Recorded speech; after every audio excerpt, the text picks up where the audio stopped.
ವೀಕ್ಷಕರೇ ನಮಸ್ಕಾರ. ನಮ್ಮ ಹಳ್ಳಿ ಸುದ್ದಿ ಯೂಟ್ಯೂಬ್ ಚಾನಲ್ಗೆ ಸ್ವಾಗತ. ಗೃಹಲಕ್ಷ್ಮಿ ಯೋಜನೆ ಹಣ ನಿಮ್ಮ ಖಾತೆಗೆ ಜಮಾ ಆಗಿಲ್ವಾ? ಹೌದು, ಯಾಕೆ ಜಮಾ ಆಗಿಲ್ಲ? ಹಾಗೆ ಜಮಾ ಆಗಿದ್ರು ಕೂಡ ಯಾವ ಯಾವ ಜಿಲ್ಲೆಗೆ ಜಮಾ ಆಗಿದೆ ಎಂಬುದನ್ನ ಈ ವಿಡಿಯೋದಲ್ಲಿ ತಿಳಿದುಕೊಳ್ಳೋಣ. ನಿಮ್ಮ ಖಾತೆಗೆ ಇಲ್ಲಿವರೆಗೂ ಎಷ್ಟು ಕಂತುಗಳು ಜಮಾ ಆಗಿದೆ ಎಂಬುದನ್ನ ನಮ್ಮ ಕಾಮೆಂಟ್ ಬಾಕ್ಸ್ ಅಲ್ಲಿ ತಿಳಿಸಿ.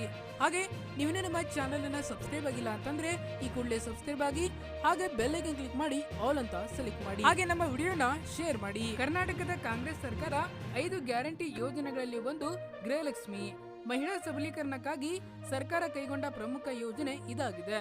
ಆದರೆ 2 ತಿಂಗಳಿಂದ ಗೃಹಲಕ್ಷ್ಮಿ ಯೋಜನೆಯಡಿ ಹಣ ಬ್ಯಾಂಕ್ ಖಾತೆಗೆ ಬರುತ್ತಿಲ್ಲ ಎಂಬ ಆರೋಪವಿದೆ. ಇದೇ ವಿಚಾರ ಮುಂದಿಟ್ಟುಕೊಂಡು ಪ್ರತಿಪಕ್ಷಗಳು ರಾಜ್ಯ ಸರ್ಕಾರದ ವಿರುದ್ಧ ಟೀಕೆಗಳನ್ನ ಮಾಡುತ್ತಿವೆ. ಹಣ ಬರುತ್ತಿಲ್ಲ ಎಂಬುದಕ್ಕೆ ಕೆಲವು ತಾಂತ್ರಿಕ ಕಾರಣ ಕೂಡ ಇವೆ.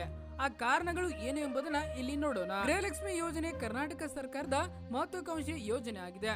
ಮಹಿಳೆಯರ ಸಬಲೀಕರಣಕ್ಕಾಗಿ ಈ ಯೋಜನೆಯಡಿ ಸರ್ಕಾರದಿಂದ ಸಹಾಯಧನ ನೀಡಲಾಗುತ್ತಿದೆ.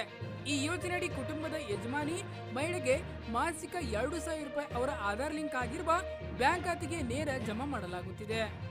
ಪ್ರಸ್ತುತ ಗೃಹಲಕ್ಷ್ಮಿ ಯೋಜನೆಗೆ ಅರ್ಜಿ ಸಲ್ಲಿಸಿರುವ ಫಲಾನುಭವಿಗಳಿಗೆ ನಗದು ಜಮಾ ಆಗುತ್ತಿಲ್ಲ ಎಂದು ಮಾಹಿತಿಗಳು ಬರುತ್ತಿವೆ.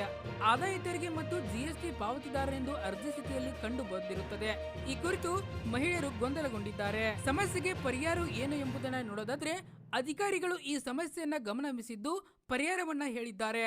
ಆದಾಯ ತೆರಿಗೆ ಮತ್ತು ಜಿಎಸ್ಟಿ ಪಾವತಿದಾರರು ಹೊರತುಪಡಿಸಿ ಐಟಿ ಮತ್ತು ಜಿಎಸ್ಟಿ ಅಡಿ ಸೇರ್ಪಡೆಯಾಗದ ಫಲಾನುಭವಿಗಳಿಗೆ ನಗದು ಪಾವತಿ ಆಗದೆ ಸಮಸ್ಯೆ ಇದ್ದಲ್ಲಿ ಅಂತ ಫಲಾನುಭವಿಗಳು ತಮ್ಮ ತಾಲೂಕಿನ ಶಿಶು ಅಭಿವೃದ್ಧಿ ಯೋಜನೆ ಅಧಿಕಾರಿಗಳ ಕಚೇರಿಯನ್ನು ಸಂಪರ್ಕಿಸಿ ಎಂದು ಹೇಳಿದ್ದಾರೆ.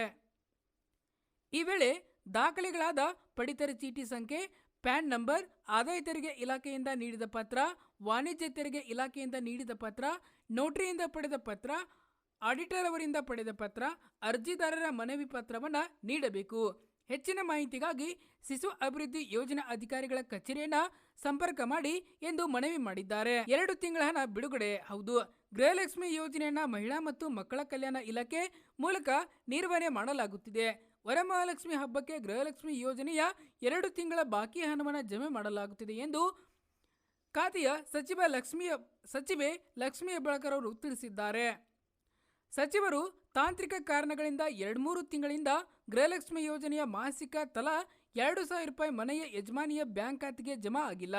ಆಗಸ್ಟ್ 6ರಿಂದಲೇ ಜೂನ್ ಹಾಗೂ ಜುಲೈ ತಿಂಗಳ ಹಣ ಜಮಾ ಆಗಲಿದೆ ಎಂದು ಸ್ಪಷ್ಟಪಡಿಸಿದರು. ಜೂನ್ ತಿಂಗಳ ಹಣ ಬಿಡುಗಡೆಯ ಪ್ರಕ್ರಿಯೆ ಆರಂಭವಾಗಿದೆ. ಅರ್ಹ ಫಲಾನುಭವಿಗಳಿಗೆ ಬ್ಯಾಂಕ್ ಖಾತೆಗೆ ಹಣ ಸಂದಾಯವಾಗಲಿದೆ. ಮೊದಲ ಹಂತದಲ್ಲೇ ಬೆಳಗಾವಿ, ಕಲಬುರಗಿ, ಬೀದರ, ವಿಜಯಪುರ, ಬಳ್ಳಾರಿ, ಗದಗ, ಬಾಗಲಕೋಟೆ, ಹಾವೇರಿ, ಕೊಪ್ಪಳ, ಯಾದಗಿರಿ, ಚಿತ್ರದುರ್ಗ, ಬೆಂಗಳೂರು, ಕೋಲಾರ ಈ ಜಿಲ್ಲೆಗಳ ಫಲಾನುಭವಿಗಳಿಗೆ ಈ ಹಣ ಪಾವತಿ ಆಗಲಿದೆ ಎಂದು ಸಚಿವರು ಹೇಳಿದ್ದಾರೆ. ಹಣ ಬಿಡುಗಡೆ ವಿಳಂಬದ ಬಗ್ಗೆ ಮಾತನಾಡಿರುವ ಸಚಿವರು, ಲೋಕಸಭಾ ಚುನಾವಣೆ ನೀತಿ ಸಂಹಿತೆ ಜಾರಿಗೊಂಡ ಹಿನ್ನೆಲೆಯಲ್ಲಿ ಗೃಹಲಕ್ಷ್ಮಿ ಹಣ ಜೂನ್ ಮತ್ತು ಜುಲೈ ತಿಂಗಳ ವಿಳಂಬವಾಗಿತ್ತು. ಹಣಕಾಸು ಇಲಾಖೆ ಹಣ ಬಿಡುಗಡೆಗೆ ಸಮ್ಮತಿಸಿದ್ದು ಯಾರೂ ಆತಂಕ ಪಡುವ ಅಗತ್ಯವಿಲ್ಲ ಎಂದು ಅವರು ಹೇಳಿದರು. ಧನ್ಯವಾದಗಳು. ಇದೇ ರೀತಿ ಹೆಚ್ಚಿನ ಮಾಹಿತಿಗಾಗಿ ನಮ್ಮ ಹಳ್ಳಿ ಸುದ್ದಿ ಯೂಟ್ಯೂಬ್ ಚಾನಲ್ ಅನ್ನು ಸಬ್ಸ್ಕ್ರೈಬ್ ಆಗಿ.